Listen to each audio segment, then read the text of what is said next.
Hello YouTube. Today I'm here to talk about male modes, which there's probably an academic term for this, but I don't know what it is. So I'm saying this to mean male modes of engagement or behaviour out in the world.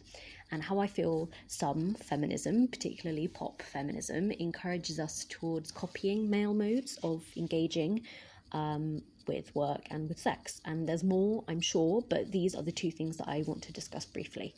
Before I do, let me be clear what I don't mean. I have seen a few feminist, in air quote, women saying that not wearing makeup or dressing comfortably is trying to look like a man, which actually I think betrays some really sexist thinking.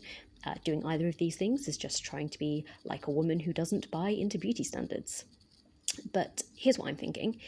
To start with, in work, much has been made of the girl boss taking on the male-dominated business world and being aggressive, verbally if not physically, demanding, and basically buying into harmful capitalist structures, but doing it while being a woman.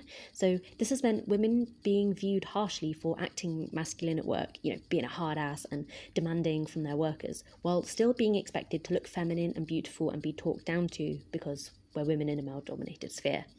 I was actually listening to Rosie Kay talking on the Philia podcast, and while she sounds really demanding and intense, she just sounds really kind and thoughtful.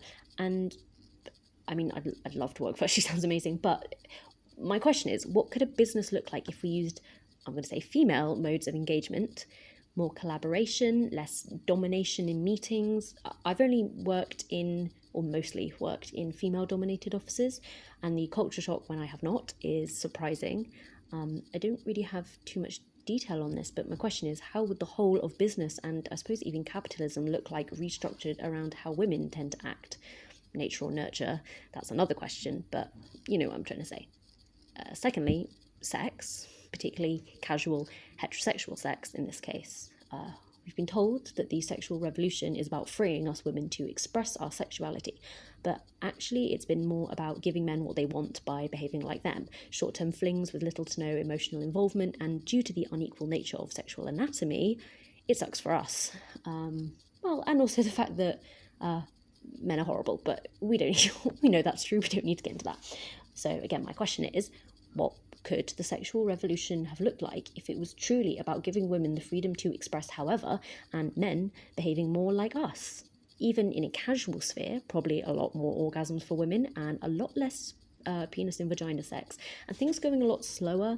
I don't necessarily mean like, oh, let's go for a few dates before we hop in bed together. I just mean that literally the, kissing and making out before you even take your clothes off, taking an hour, just things going physically slower, even if the amount of time you've known each other is shorter, and it is about having casual sex in this case. And of course the big one, absolutely no porn-inspired violence. I'm sure that would not be a thing. So yeah, I suppose the conclusion is I have no conclusion. How do we know some of these female modes of engagement are natural or if they're socialised? We don't. I mean, I can see arguments for both depending on the subject. I can see their arguments being that, the way we behave in business is socialised, and actually the way that men and women tend to approach sex or tend to instinctively want sexual relationships, I can see that actually being more nature than nurture, but who knows. Either way, I do think the female modes are probably better in general, less conflict, more collaboration, all that sort of stuff. So that's just my thoughts, my questions. Any comments?